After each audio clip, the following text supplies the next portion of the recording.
Live from the City of Angels here on Thursday night. It is our box office preview show, and we're just going to go ahead and do an MMT evaluation. Why not? Let's talk about it. Borderlands. Oh, my God. This is going to get ugly. This is going to get really disastrous here in a moment. Let's give you a taste of Eli Roth. Yes, I said Eli Roth's adaptation of the video game Borderlands. MMT evaluation starts in moments. Brave Vault Hunter! You've come in search of the secret lost vault of Pandora! You ready to kick some ass? Okay, let's go. Hey. Catch! If the legends were true, I'm the only one who can open the vault.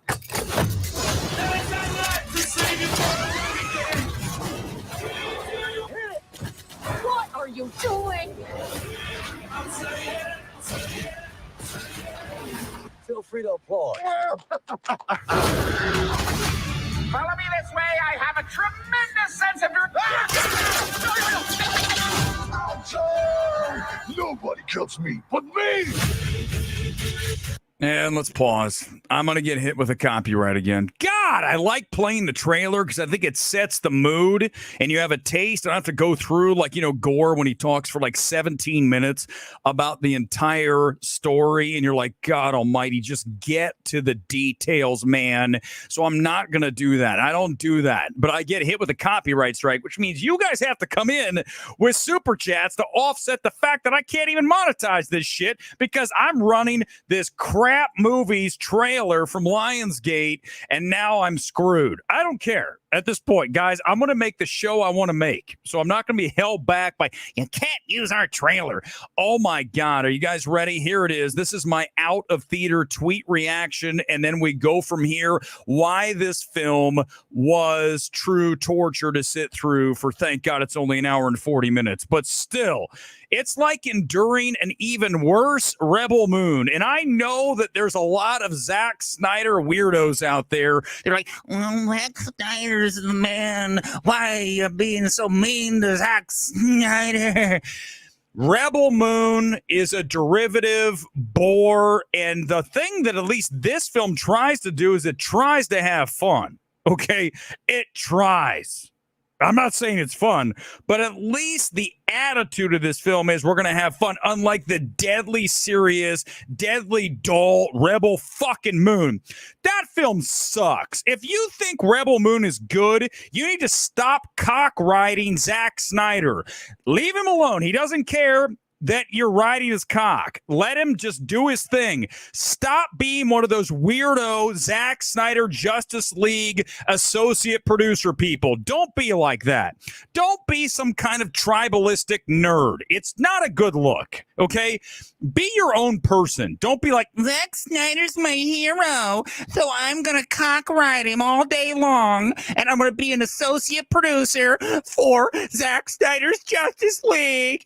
I didn't even think I was going to do that until I decided I might as well do that because I'm not afraid of the Zack Snyder nerds. You guys, I'm not built like the other people. You got to understand, we're not ever going to exist in a space where we worship these people. Good God, they're human beings. Zack Snyder, from a visual standpoint, has talent. From a storytelling and from a bloated standpoint, every one of his fucking movies. Oh my God. Man of Steel, the back end of that film, I wanted to gouge my eyeballs out. Zack Snyder might be the most overrated director in all of Hollywood. Compared to that fan base, I'm sorry guys, I just wanted to talk about Borderlands, but I've got to hammer Rebel Moon again. I got to hammer Justice League, and Justice League's okay, but it's still 4 hours long.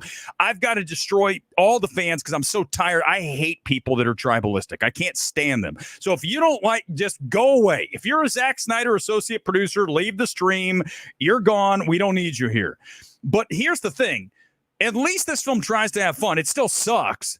And here's the thing. When you look at this film, I really can't believe that people didn't walk off the set. I mean, listen, when you're halfway through this thing, you're Kate Blanchett, you're Kevin Hart, you're whoever else. I think it's Jack Black under the mask, which is so stupid because you didn't even tell it's him. So you've got people in this that have done reasonably good films. Obviously, Tar's a masterpiece. And you wonder why they didn't just leave. Another unfun Star Wars retread, just like Rebel Moon, just like this. Every time it's a band of misfits gathering together to go save the galaxy. In this case, to find the key that unlocks the door to Pandora. No, not the Avatar Pandora, a different Pandora, not the music service either. This Pandora, apparently you can turn into a giant winged angel that shoots fire by the end. It's a video game. I don't play video games, not since I had a Commodore 64 way back in the 80s. So if you're asking me how this compares to the video game, I can't answer that. I can just tell you it's very Star Wars-y. And again, these films like a Rebel Moon like this, I don't want to watch this shit. It's just derivative garbage, and there's nothing fun about this. And also, there's no good jokes here. Zero. I mean, I'm not kidding you. You're talking about this wisecracking robot, right, that is rolling around on his unicycle deal going on throughout the whole film. Not one joke that he has is funny, original, witty, none of it. It's bathroom humor, unoriginal, unfunny, and I'm like, this is terrible. And then you look at Eli Roth's direction, very generic here. At least, listen, I know I just destroyed Zack Snyder and the cultists that follow him, but at least with, and I did give him credit for this, the visual splendor of his film, at least he's trying. Here, Eli Roth shows nothing remarkable from an artistic standpoint direction. Things are shot too tight. Things don't look very good. You know, you're looking about like a Mad Max wasteland planet. Nothing looks spectacular in this film. The effects are passable at best. And then you have poor Kate Blanchett, which I alluded to earlier. When she signed on for this, clearly this was a different movie. There's no way she signed on for the movie that she's in. And I'm sure that she had to take this film as a paycheck, right? Because so many people in Hollywood, you have to do one for the bank account and then do one for art. And I would pray she got paid a ton of money for, again, the number one film of 2022, the best film of the past decade, Tar, which is over my shoulder. But when you look at her here, you just feel really terrible for her. She's doing this Deckard thing, right? She's doing the Blade Runner, bounty hunter, hard ass Harrison Ford act, and that doesn't work. So you have miscasting. You've got Kevin Hart doing no jokes. Looks like he's awkward, doesn't want to be here. And even if he is here, he's not having fun. He's not unleashing energy, which you typically can see from him when he just goes, wow. I'm not saying the guy's hilarious, but here it looks like he's just bottling it up. And even if there's not a funny line, can't you on set improv something better than everything that you deliver in this film? You look at the budget of this film. It is at over $100 million, reportedly 120.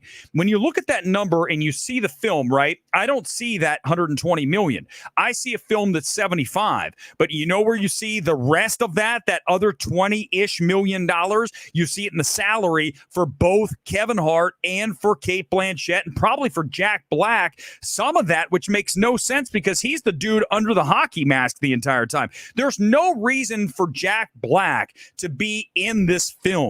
It's stunt casting. You wonder why the studios go through the business of doing business with actors and paying them all this money, exorbitant paycheck for a role that's covered up by a mask, and it's CGI. It's obviously not Jack Black because he plays the gigantic Lord Humongous guy, right, in this thing. So it's not him, it's his voice, and he has like 6 lines, max, in the entire movie. You heard one of them there. Nobody kills me but me. I'm like, oh, okay. How much was that line worth is what I want to know. Lionsgate has done it again. This is a studio outside of John Wick and Hunger Games. The last Hunger Games was not a good film. Okay, that's all they have. That's why they keep retreading these things. Let's make John Wick again. Let's make Ballerina. And this time we have to bury that for a while because it's not good. This film was buried for years. In fact, when I go and look at Borderlands and you look at the production schedule of this, you know, going through the history of this film from a production standpoint, go to Wikipedia, pop it up, look at this at the bottom, and when I read through this production, just listen. This is where you know the film was effed from the very beginning. In 2011, they pitched the thing. And then it was announced in 2015. And then he had an R-rated, Aaron Berg penned an R-rated take in 2016. Then they had someone else take over in 2018. Then in 2020, they got Eli Roth to take over. And then Cate Blanchett joined in 2020. And then they finally get things going and shoot this thing in 2021. And then there's reshoots by Tim Miller, who did the first Deadpool.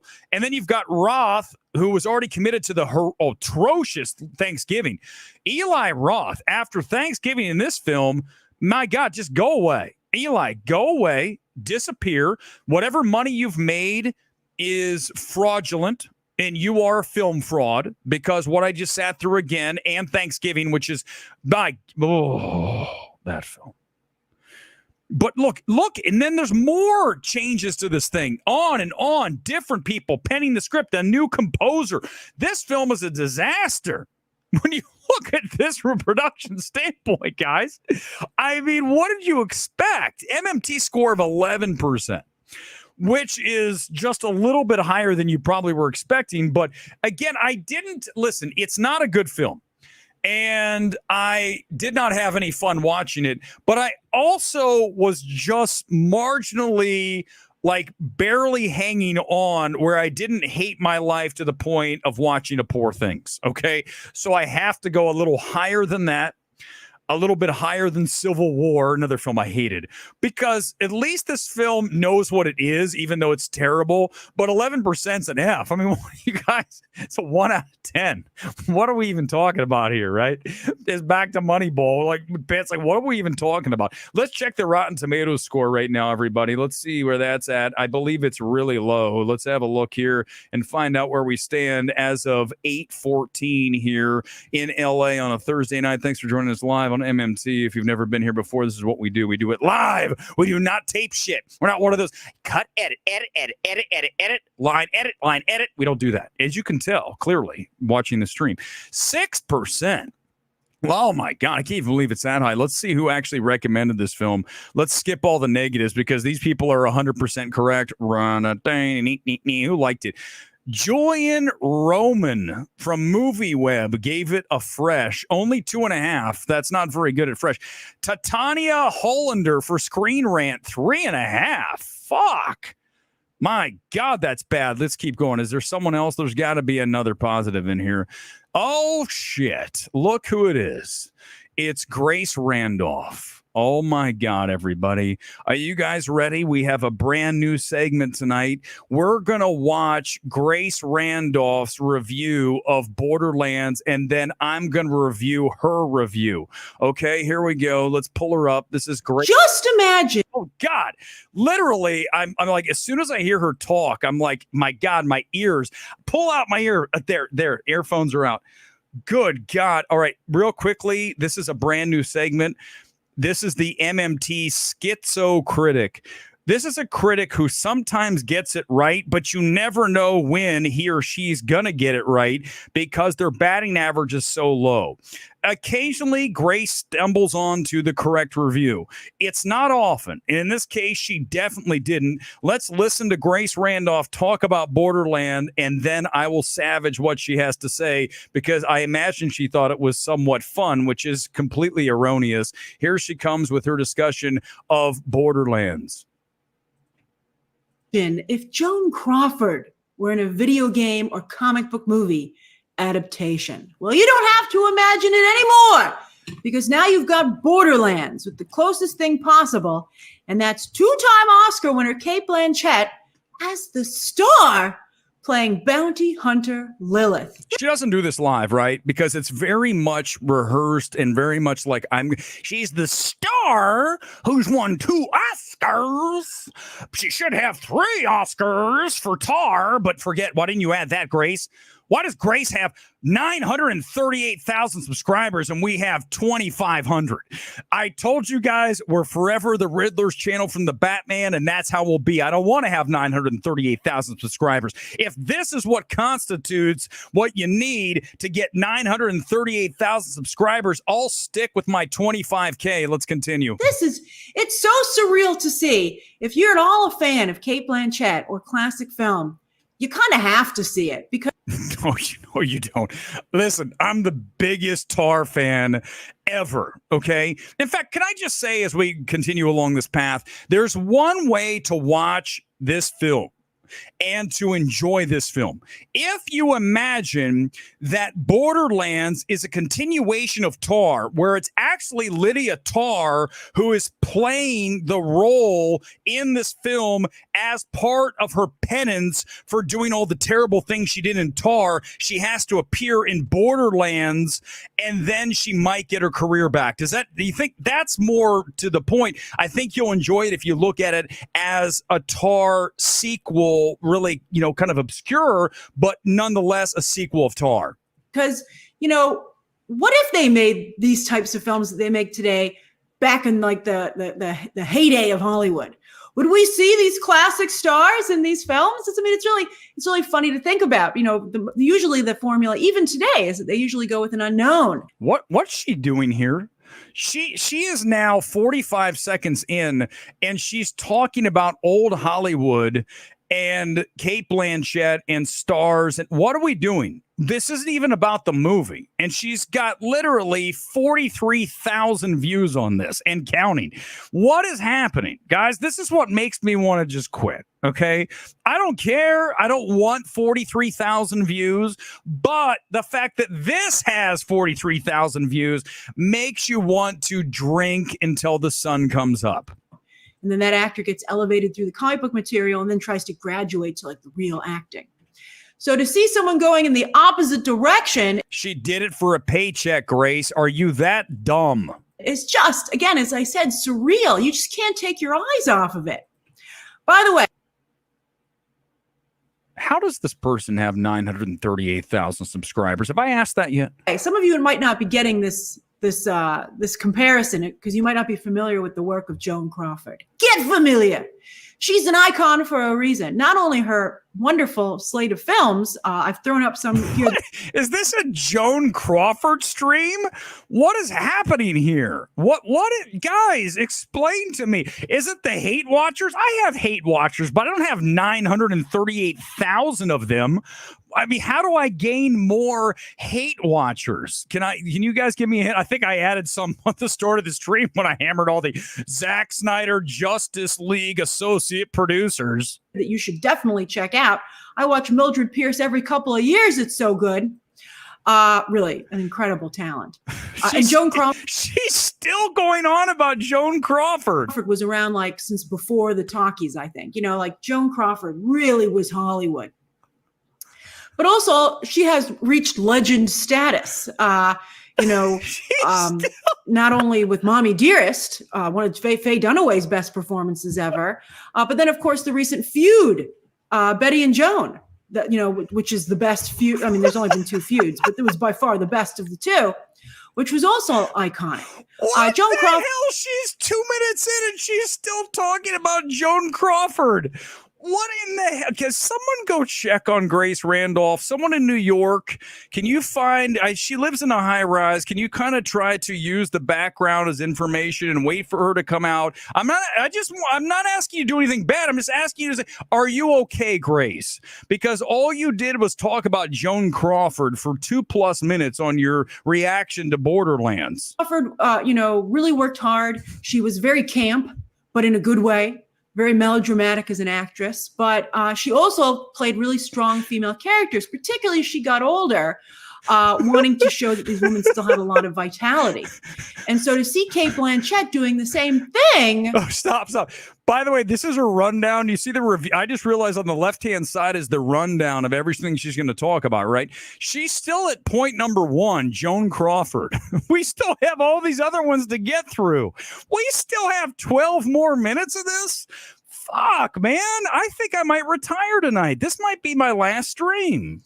And all of Joan Crawford's camp glory and then melodramatic glory is like pretty fantastic. It's funny. I have never seen the film, but Joan Crawford was in a Western herself.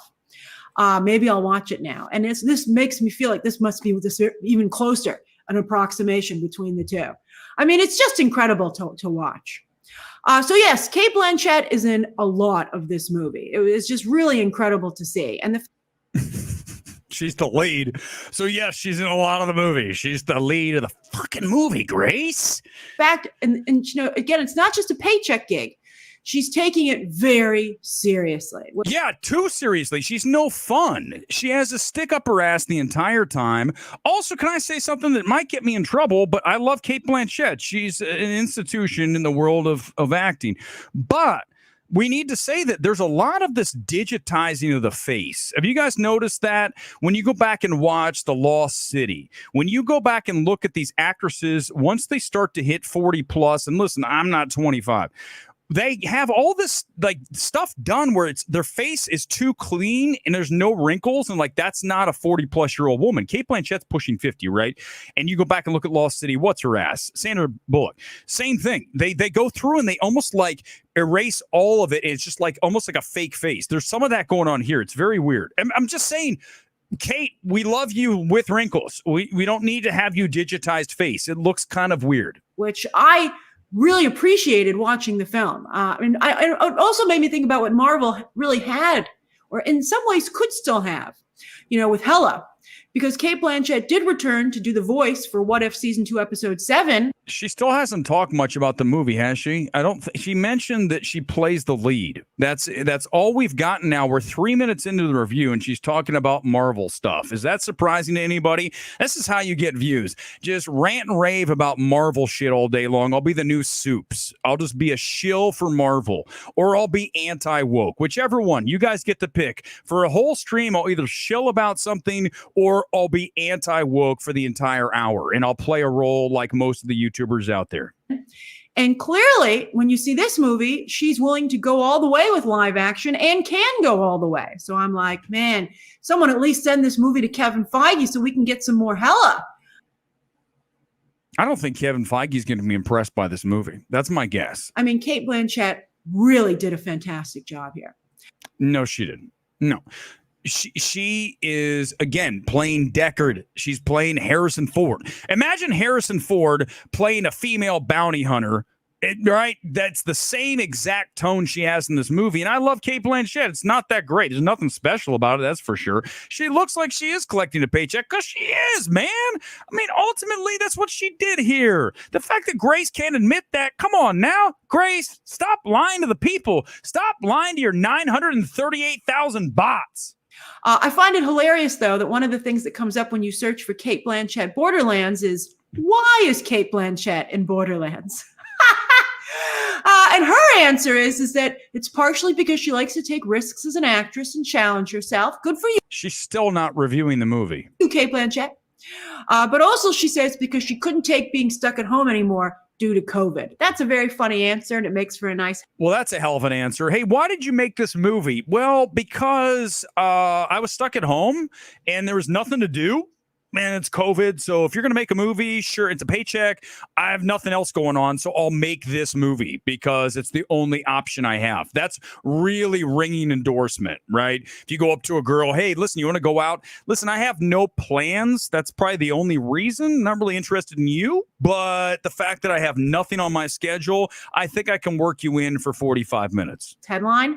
But let's be honest, Cate Blanchett, I'm sure, has plenty of offers to get out of the house. So she chose Borderlands. She didn't have to make this movie. And I'm glad that she did. I really love that she made this movie. I hope it works out for her because I think, again, she does a great job. And I think it's cool that she's just even doing it in the first place. Now, one of the issues that fans of the games have brought up. Finally, we're 4 minutes in and we're going a little further. I don't think I can get through all 14 minutes. So just bear with me. We're going to listen. If you're suffering, what do you think I'm sitting here enjoying this shit? You think no, I'm not. I'm not having fun. Not having fun at all. So don't yell at me for doing this. Okay. We're all suffering. It's a group suffering session. Just deal. Is that Cate Blanchett is older considerably than the character Lilith is portrayed as being in the games themselves. And that's fair. That's fair. In fact, the movie clearly intended to cast a younger actress in the first place as well, because the script is written in the same. And that I understand. I didn't play the video game. I don't know if obviously Cate Blanchett's not 25, 30, 35. She's closer to 50, right? She's going to be at least 50. I think she's probably 51, 52 is my guess. I don't have it in front of me. Someone come in the comments who can do Wikipedia faster than me. But here, fine. I get it. If you're a video game fan, you're like, this isn't exactly right. You got the character there and you have her, and the character obviously looks like she's like in her mid-20s. Kate's 50, so double the age. I understand people being pissed at that. I get it. Okay. Same way. Because when Jamie Lee Curtis and Gina Gershon are playing friends of Cate Blanchett's character's mom, it's jarring and it takes you out of the story. At this point, she's thinking too much about this movie. I was taken out of the story within the first 5 minutes when you realize this movie isn't good. When Kevin Hart's busting out the little girl from Barbie and they're escaping and it looks terrible. It's not shot well. It looks like they reused the same hallway from different angles. You know, they have to create a hallway, right? We're escaping from the prison. They like, let's try this way. Let's point the camera this way and that way. We'll use the same area, but we'll try to make it look like different places. But you just go, that's the same fucking thing. The reality, I was tempted to take my phone out while I was watching the movie. Well, I definitely took my phone out while I was watching the movie. But here's the good news, guys. Before you accuse me of being an asshole, there was literally 50 people in the IMAX. It seats like 400. I was all the way to the side. I had the screen all the way down. I was on the side so no one could see me. I was watching. I was literally checking my time every few minutes. Like, how much longer of this shit do I have to watch? It's like, what? So, but I was very well behaved. So after the movie, I took my phone out and I was like, let's find out here. So there's actually about a 10-year age difference between these actresses. She's still, fuck. So they certainly could have been like Lilith's babysitters or something, but that's not the way that the film portrayed them. Even in the few very fleeting flashbacks that we saw, they really were portrayed as contemporaries of her mother. And okay, I'm going to skip ahead because she has chapters here. Blanchett's performance. She already talked about that. She's going to talk about it again. Next in the chapters is mature female leads. This still isn't video game elements. Oh, wait, was she at the premiere? Was Grace? No, that wasn't her. Okay, hold on. Let's see. Old school movie. Let's find something good. Uncharted. What the fuck? Eli Roth. Oh, does she say good things about Eli Roth? Let's listen. Eli Roth directed most of the film, and he deserves credit for getting behind this casting, right? But apparently he didn't do a fabulous job directing because Tim Miller stepped up for the reshoots. First of all, I don't need to know that he didn't do a fantastic job of directing because they had Tim Miller step in. You can see it. You guys, this is why Grace Randolph is not. And listen, people hate on me all the time, and I don't care. It's all good, but they don't hate on the fact I have fucking talent. You don't need to know that he's not good with Tim Miller. You see it. I don't need to hear anything else. I don't even know there's reshoots. You just watch the product and you go, Eli Roth, hack, not talented. You see it. It's in front of you. We talk about it all the time, man. I pull up my bottle of Skull from Midsummer. When I'm pointing, it's right fucking here, guys. It's not like it's hiding. This is Eli Roth's direction. It's not remarkable at any level. And she's like, well, apparently, no, it's there. What are you talking about? The reasoning was that Roth was busy with with another movie that was coming out Thanksgiving. She records this and stumbles this much? My God. Listen, I'm doing this live and there's some stumbles. Don't get me wrong. I mean, shit. It's not very good, this show. But not stumbling like this. She records this shit from her big old penthouse in New York City, talking about Joan Crawford for 5 minutes of the first thing, not even a word about Borderlands. Next time I do one, I'm going to come up with some weird thing to talk about for 5 minutes for the next movie review, because apparently that leads to actual views. So I'm going to do that for the next one. Whatever movie I see next, I'm going to ramble about something weird and tangentially connected to the film for 5+ minutes. I'm not going to be like Gore and talk 7 minutes of the story, but I'm going to at least do 5 minutes of rambling weird shit that's not really connected to the film. Nobody's that busy. So, but at least it allowed Roth, I guess, to maintain his dignity. But I don't think that the film, the finished product, has the signature style of any director, any strong director, which also gives it a bit of that. She finally got something right. I think, for a bit of that 90s feel. Took her forever. As for the cast, well, it's Cate Blanchett's party, and what a party that is. Jack Black gives a huge assist voicing Claptrap, a foul-mouthed metallic version, I would say, of Olaf, very Olaf-y. He has 5 lines. I didn't even know it was Jack Black. What is she talking about? Oh, he's the robot. I'm sorry. I thought Jack Black was the guy in the mask. The robot's not funny. Claptrap, this not a single joke. So no, Jack Black absolutely bent over Lionsgate and stole cash. Okay. No, he's not funny. None of the jokes are funny. Kevin Hart, what? Did she say Kevin Hart's good? He's very I'm funny. turning this and off. A really good, surprisingly good pairing with Blanchett. They do a good job together. Ariana Greenblatt, who's Edgar well, but again, no, I want to give it to you, and also Where's sure Kevin again Hart? much. I mean, I like Kevin. I have She didn't even talk about Kevin Hart. Montague certainly has the physique for creative. Oh, guys, why? Why do I have to do this? But that's your headline act in the world of YouTube film criticism. This is enough to make a man drink again until the sun comes up tomorrow. I passed it. Kevin Hart's not. I missed it. Hold on. Let's see real quickly before we get out of here. I'm not done. I'm just saying out of her. I don't want to be hanging around Grace Randolph anymore. Here it is. Here he is. Hold on. Let's see. Kevin Hart.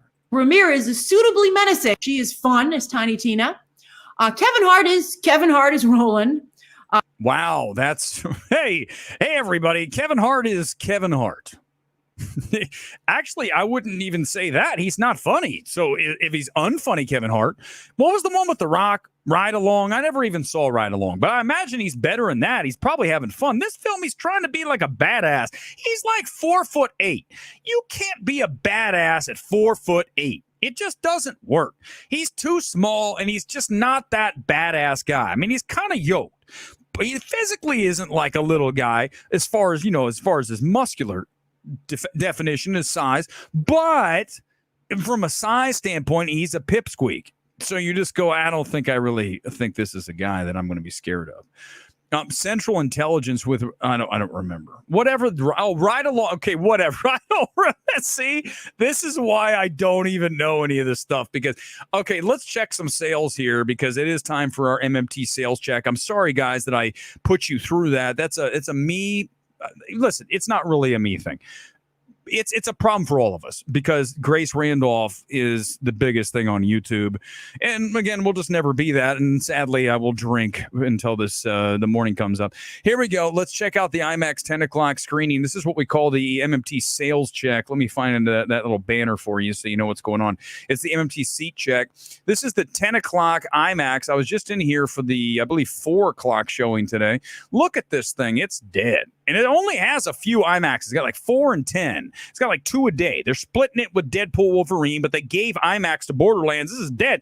Guys, for an opening night, it was terrible. Let's see what else. Let's go to Universal. Let's check out a couple more of these screenings here and see how bad it is. And I'll give you a number that you're going to go, what? That low? Yeah, that low. 9:30 IMAX. Oh, shit. At Universal, dude, that's bad. Look at that. Remember when we showed that the other day when we had Deadpool Wolverine a couple weeks ago? Like, look, every seat was full except for like that front row. You can't see shit. But look, that's bad. Man, you want to go hang out? You can have a row to yourself. It's like being on an empty plane. Borderlands, and this is a 9:30, not even that late. I mean, really, it's LA. It's not in like Wichita. 9:30 is like normal for LA. People go to dinner at 8. There's nobody in this movie. One last check. Let's go to one more theater. Let's check Century City or the Grove. What do you think, guys? Grove's too late. Let's go Century City, and we'll go 8 o'clock.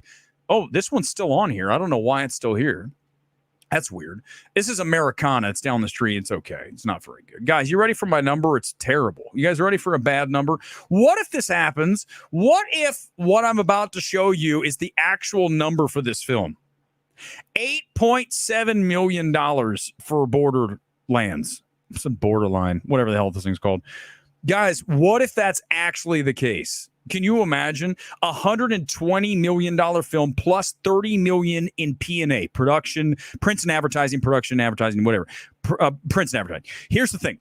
So you take the 120s just to make the film, and then you throw all the marketing in, and it's 30 million. It's 150. So to break even on this film, right, is at least a 2.5, roughly. So you're looking at least, what is that, 400 plus million? Let's just call it 400 million to be safe. $400 million that this film needs to make worldwide, and it's going to open with 8.7 here in the States, and worldwide, maybe it gets to like 15. This will be one of the biggest bombs of all time. And this is why Lionsgate continues to suffer. They just failed. Their money just came in. Their stock price went down or whatever. Guys, I'm not a stock guy. I just can tell you that if I had a share of Lionsgate after watching the trailer for Borderlands, I'd be like, sell that motherfucker. This is bad. And the film is just as bad as you'd expect. If this hits less than 10 million, even if it gets to 10, guys, the most it's going to get to is 15. I'm looking at these sales. I'm taking 8.7 million.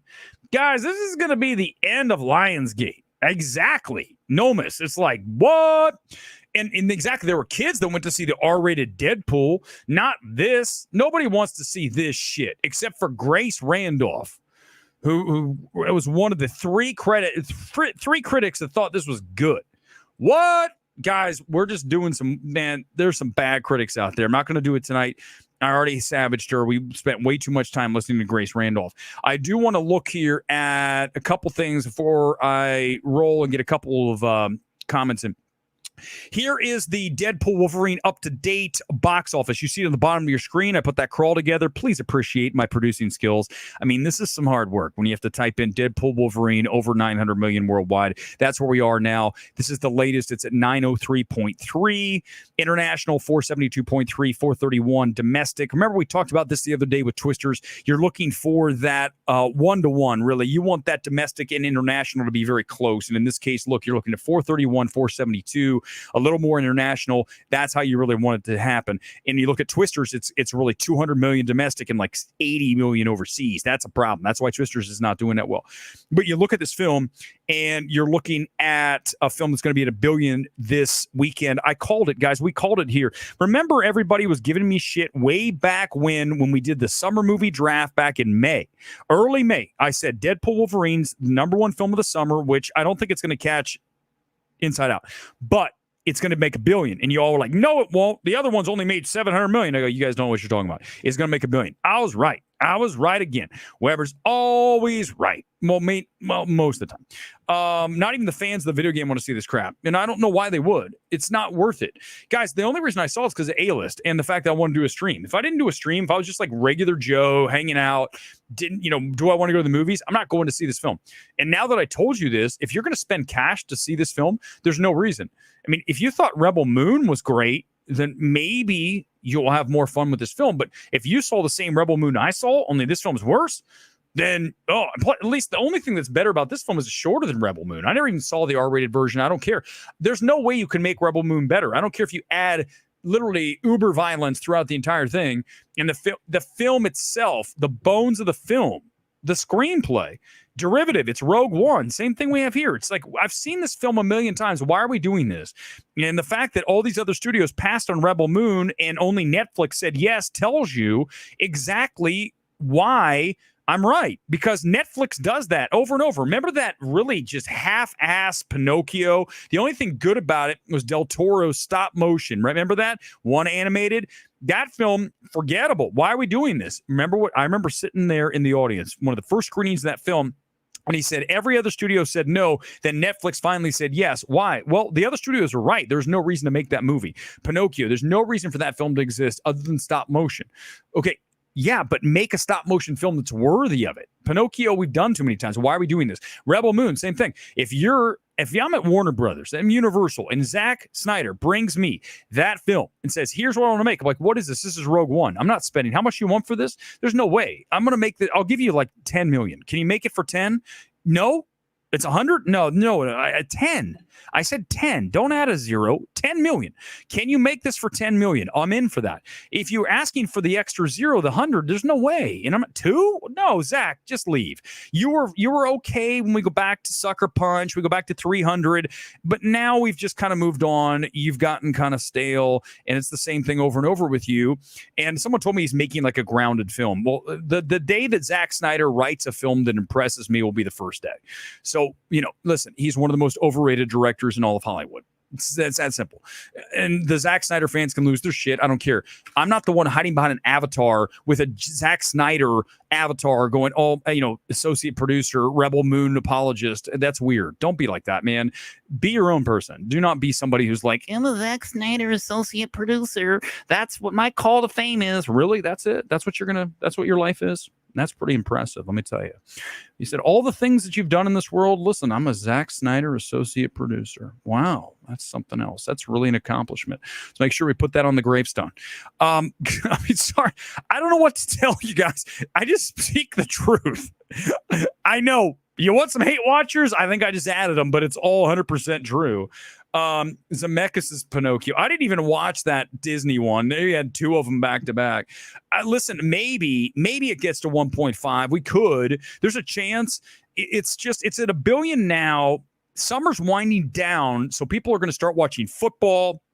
They're not going to the movies as much. You're going to see the attendance really drop here over the next several weeks. We've got preseason now, college football starting soon. Once it all ramps back up and we're in September, that's why you don't have shit until really Joker. You have Alien Romulus, which will do decent. I think it actually is the last film has a chance at 50 or more for sure on that film, could outperform. But I'm not that excited for the film because it looks like it's a re-envisioning of Ridley Scott's original film. So, listen, I'll see it. I'm sure it'll be better than what I just sat through here tonight. But you know what I'm saying?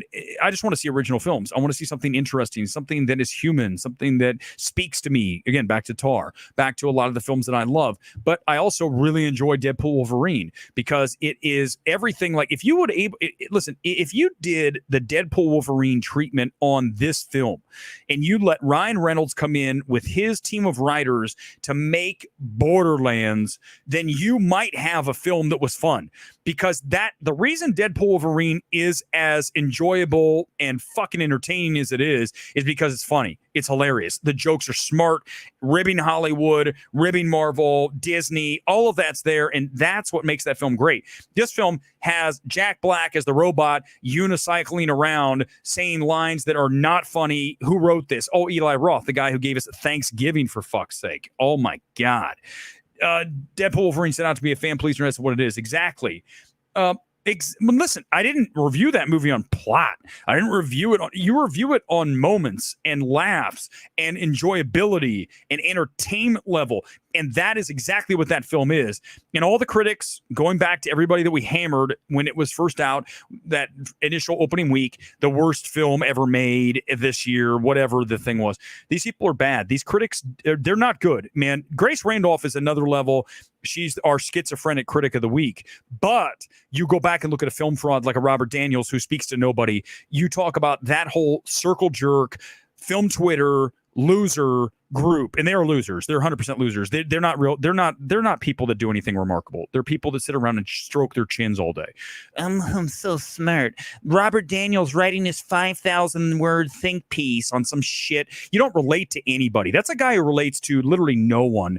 And these are the people that told me it's the worst film of the year and it's terrible. I walked out. These people they're laughable. They're really terrible at this. Grace Randolph on the other end is bad. It's hard to find somebody. I think the only thing Grace Randolph has going for her, and she occasionally hits on the right thing, is she is fearless. I give her that because listen, we talk about you have to have two things. You have to be fearless. You have to be good, fearless and talented, right? Those two things. And you also have to have somewhat of a mainstream-ish taste with the availability to dip into the cinephilic world. The problem is we have people that are pretentious and cinephilic, and they think that films like Deadpool Wolverine are below them. So they treat them accordingly, like we saw Robert Daniels and the rest of his ilk do with the film Twitter. Listen, film, I'm not doing it, man. I'm not going to do it again tonight. I'm just going to tell you, if there's someone from Film Twitter watching, just know you guys literally account for this much of the pie. Your tastes align with the tiniest fraction of moviegoers, but enjoy your circle jerk session hanging out with your other Film Twitter pretentious knobs. Okay, that's what you just enjoy that.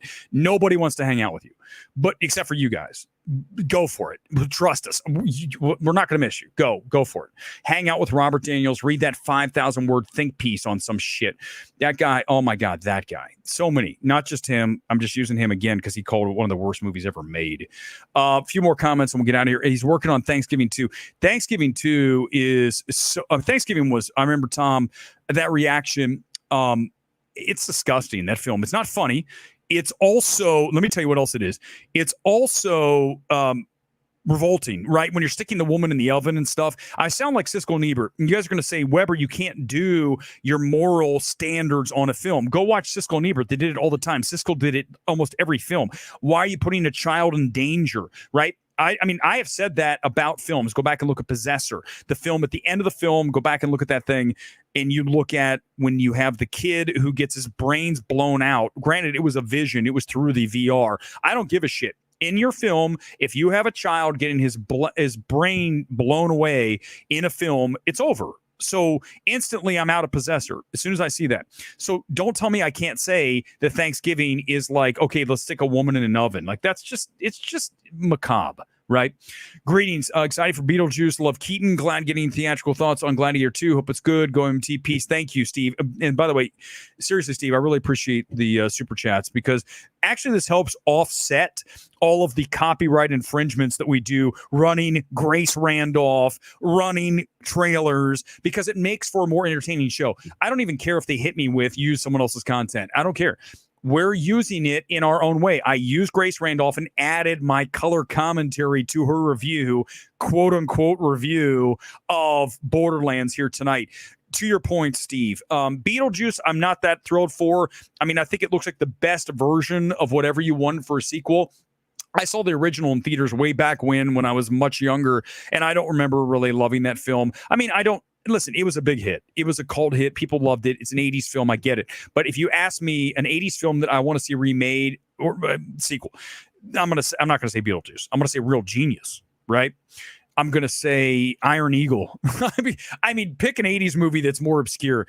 But there's a lot of films from the 80s that I wish we could get another version of. I mean, Real Genius, hello, number one.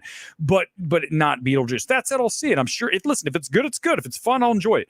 And then also Gladiator 2, I never watched the trailer. Let's do that Sunday. We'll do a trailer watch, live reaction. I never watched the trailer for Gladiator. I haven't seen it yet. I have heard some things about that trailer. We'll do it Sunday because I need to have something to talk about. I mean, come Sunday, we can't always do rail against big government, right? We can occasionally. But the more we do that, the more we risk completely getting kicked to like, what's one of those other services, Rumble or BitChute?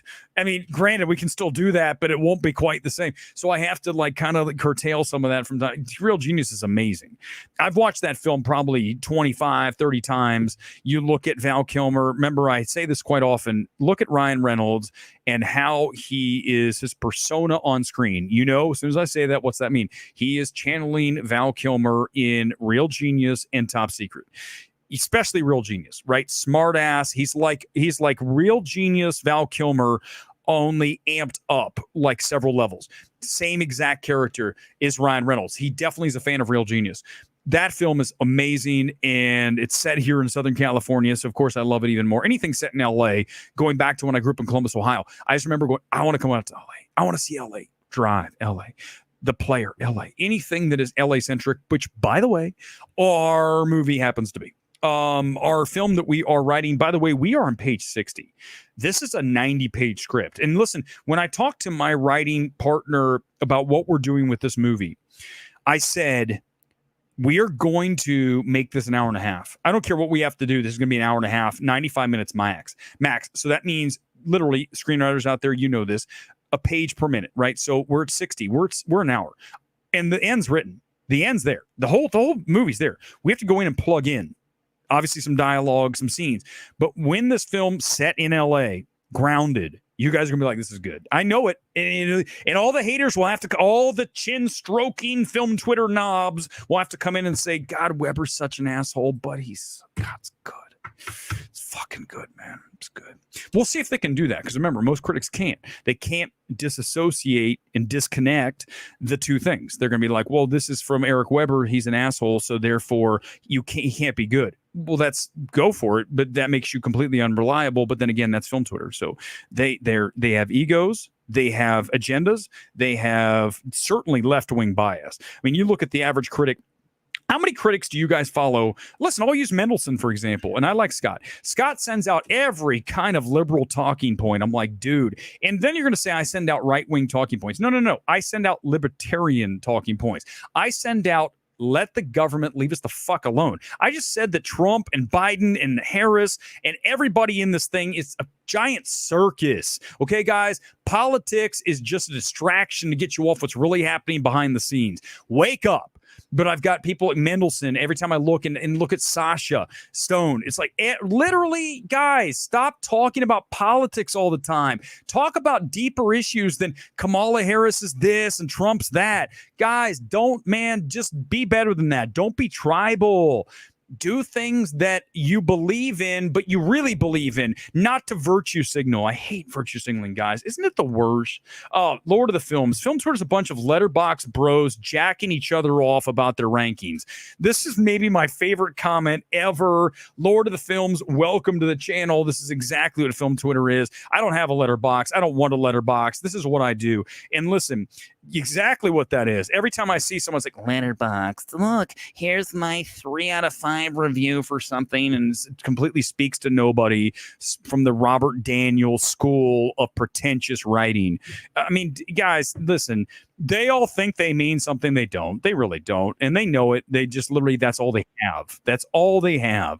And if that's all you have, well, then, of course, you're going to lean into, that's all you, listen, I got other things. I'm going to play volleyball this weekend.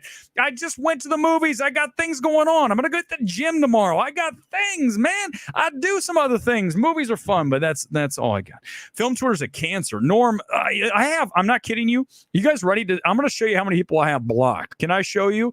Let me see if I can find this. Give me a second. I want to show you guys how many people I have blocked on Twitter so that I don't have to deal with all of the clowns on Film Twitter. Let's see if I can find it. Give me a second.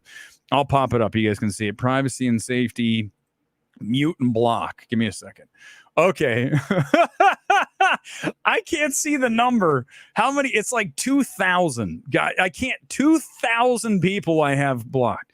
Is that a big number? I can't stand Film Twitter. Listen.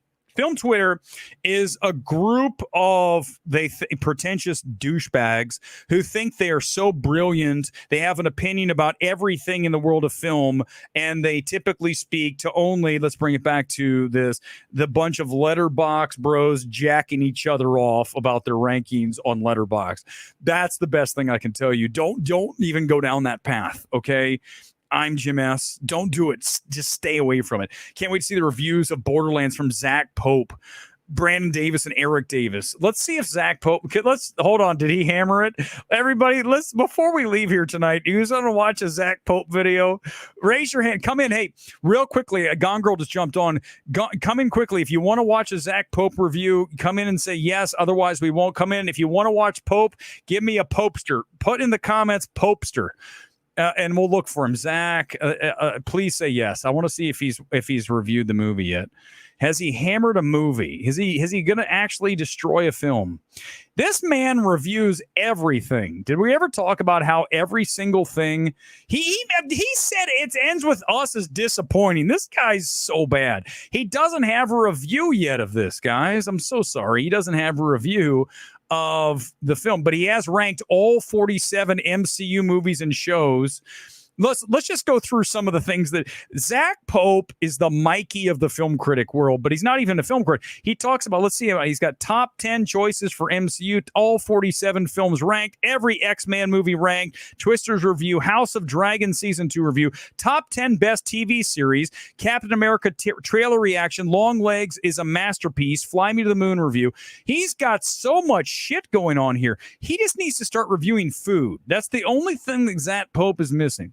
I don't think he has a short. Let's find out if he has a short. Does he have shorts here? Let's hit shorts. He has, I saw Umbrella Academy season 4. He has, I saw It Ends With Us. He creates not only a short thing, he creates the long. He's got everything. So there it is. I don't know. He doesn't have it. We're not going to watch Zach Pope tonight. I'm sorry. I know you want. Thanks for that, Nomas. We're not going to watch a Zach Pope. It's too much. We've got 5 minutes. 5 minutes open comment time for 5 minutes, and we're out of here in an hour. Any other comments I missed? Any super chats? Hit me. I appreciate it, Steve. Again, thank you for that. You're awesome, buddy. You know what we're going to do? We're going to use that money to buy another football kit. That's what we do. I'm gonna buy another kit for you, Steve. I'm gonna find a new one and I'll wear it and say this is from Steve. That's what we're gonna do with that money here tonight. That's how we roll. By the way, tonight's kit is, let me find it here. I have it here somewhere. Nottingham Forest. You guys like this one? This is one of my, it's a one I've had. I haven't worn. I had it that's a problem. I have so many now. I purchase them, I collect them, and I go, wait, I've never worn this one. This is their promotion one, the year that they got to the Premier League. So I wore this one. I like it. It's very bright. It's got the super radiant orange on one side and then the day glow yellow on the other. Thoughts about the Blake drama with the director? Great point. Let's talk about that quickly. Let's go look at that because I mentioned, guys, if you want to see my reaction to It Ends With Us, which I know you're probably going to say he hammered. I like the film. I really did. I thought that it was, from a screenplay, especially, I think the book obviously is the original of the story, but the screenplay is really interesting by the end. What happens with that is it makes great choices. I like how that turns out. The third act is really entertaining for me as far as what I want to watch because it usurps your expectations, which is always what we're looking for. Okay, let's see if I can find it. Blake Lively. I'm looking here. Give me a second. Let's look if I can find Blake Lively. And then what's the guy's name? I'll find it. Here it is. Let's listen to this guy. This is Justin Baldoni. Here's him talking about the film I mentioned. As a man, I'm always going to come with my own biases. And it's one of the reasons I was afraid to direct this movie, let alone act in it. And I wanted to make sure this film always had a female gaze, and I was never putting myself into it. But one of the things that I think is very easy to say, especially for us men, is when we maybe talk to somebody who's in this situation, or we read a book, or we hear a news story, the question that's always asked is, why did she stay? And that's the wrong question. Yeah. What we need to be asking ourselves is, why do men harm? Which the film talks about both of those. And that's what makes the film interesting, right? It's about domestic abuse, and I don't think it shows much of that in the trailer. It's not a love triangle. It is a love triangle, but it's about domestic abuse, and how it deals with that is really engaging by the end. I really like the film. It's a lot better than Borderlands. Yeah. And okay, let's see who else we got here. Okay, here we go. Listen to this.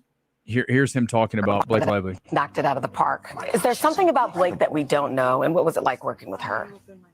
I don't know if you know how smart and creative she really is. I think she's best known as an actress, and of course she's a fashion icon, but she is so much more than that. She is a dynamic creative. She had her hands in every part of this production, and everything she touched she made better. Okay, so first of all, that's diplomatic, the answer. So let's get to this. There's a little bit of a rumor that maybe, because they haven't been hanging out on the red carpet, they didn't do any interviews together. It was Justin by himself and then Blake by herself, never together. She was with the other stars, but not him. He's the one of the love triangle, right? He's the boyfriend, the current day boyfriend, and then her past boyfriend comes in from when she was a kid, when she was a teenager. So he's the director too. So why is she not doing interviews with him? I don't know. But here's what I'm going to tell you. Diplomatic answer. And it does not surprise me that he's telling me Blake Lively had her hands in everything. She's married to Ryan Reynolds. Ryan Reynolds has his hands in everything. It's just what it is. Nothing wrong with that. Ryan Reynolds has very good instincts. We've talked about that over and over. I think he's comedically very smart and has really good talent for spotting what works and what does not work when it comes to film. Even a film like The Adam Project, which is much better than it should be, it's because of him, his performance, Jennifer Garner, and I think his instincts on that. And so I think when you watch Blake Lively and you hear him, Justin, talk about how she was all over this film, that's not surprising. So maybe they had a little issue there because he's the director. So imagine if you're the director and you've got someone who you think is going to be one way in the film and then this person's demanding. We don't know. Listen, guys, remember this. As we get ready, we'll get ready to wrap here in a second, but I'm going to tell you something. Everything that you see from the stars is manicured, right? What you see, these people put forward a front, okay? The publicists put forward an image that you are allowed access to. What we don't have access to is the reality of how that person is off screen, okay? And I think for me, the one thing you got to say is, listen, whatever you want to say about MMT, if there's one thing you're going to say. It's this dude's authentic. You might not love what he has to say, but what he has to say is 100% authentic. It's not an act. And I think with a lot of celebrities, it's definitely an act. So you find out that behind the scenes, they might not live up to the expectations that you had for them, and they disappoint you, and they're a nightmare, and whatever. I'm not saying Blake is, but what if?